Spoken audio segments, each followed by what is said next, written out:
Собствениците на такси компаниите во општината се уште се соочуваат со најголемиот проблем дивите такси превозници кои без никакви давачки кон државата нелегално работат.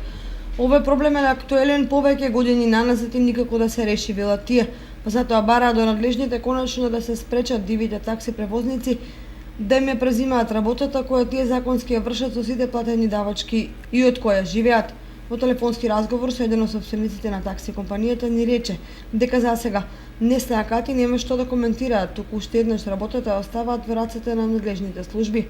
Сепак, доколку и овој пат проблемот не биде решен јавно, ќе излизат и ќе бараат правда. Контрола од страна на надлежните служби на регуларните такси превозници има редовно. Давачките за лицензите се поголеми и во такви услови се потешко се обстанува. За тоа време бројот на дивите такси превозници се повеќе се зголемува и тие го земаат поголемиот дел од колачот во овој бизнис.